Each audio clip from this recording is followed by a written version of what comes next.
Gallstones are no picnic.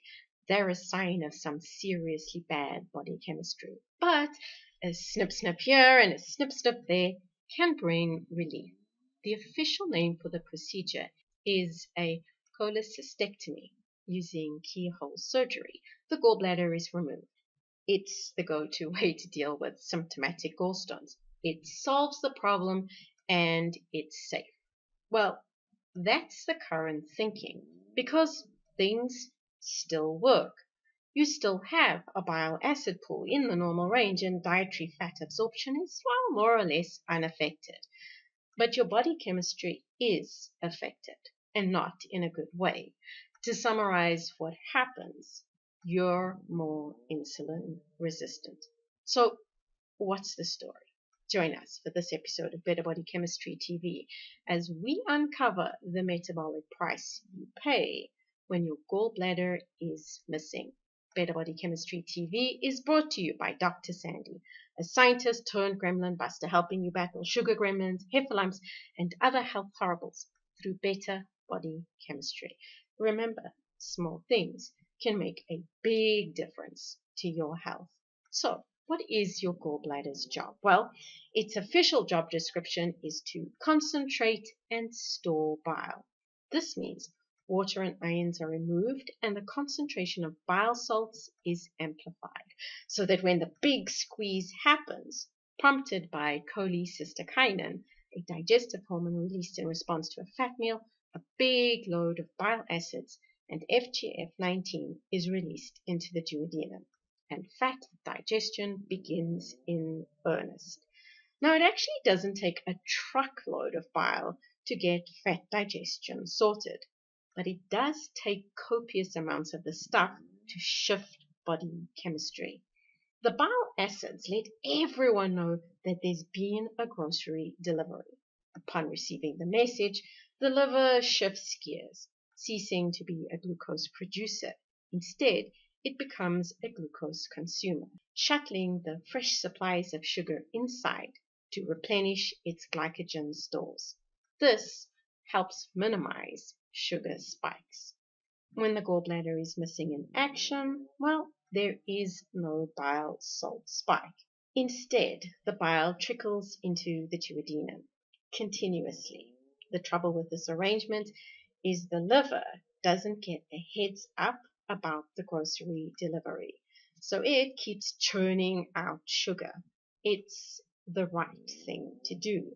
No glucose would constitute a potentially fatal energy crisis, but a feeding frenzy is also an energy crisis, just not that kind of energy crisis. The problem is too much sugar, not too little. Now, at this point, insulin is meant to ride in like a knight in shining armor to save the day. Insulin should arrange for the glucose gates located in the liver, the muscle, and the fat cells to swing open, and the sugar should leave the circulation. But we know this doesn't always happen according to script, and the effects can have disastrous consequences. Now, when there's a sugar problem, we typically blame the pancreas. The beta cells never came to the party to produce enough insulin. Bad beta cells. But in all fairness, the beta cells are expecting a little reminder from GLP-1. And who helps to get GLP-1 out and about? You guessed it. The bile acids. Processing nutrients is a team sport, and GLP is a key player in the process. When GLP is missing in action, the team is clearly disadvantaged. So a body without a gallbladder becomes metabolically disadvantaged. You see, the gallbladder is not just a great fat digestion aid, it's a metabolic orchestra. So without it, the processing of dinner doesn't proceed as smoothly.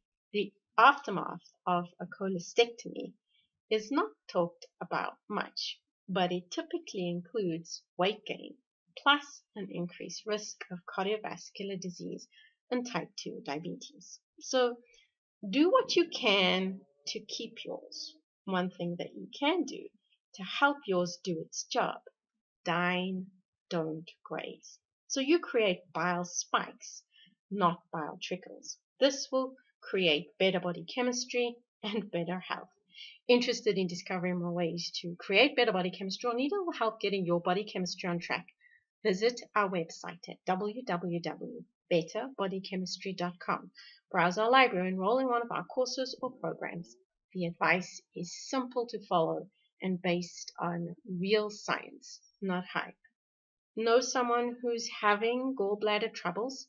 Share this video with them so that they understand having it out might help in the short term, but could bring long-term troubles. And if this is your first time here, be sure to subscribe to our channel so you catch future episodes of Better Body Chemistry TV.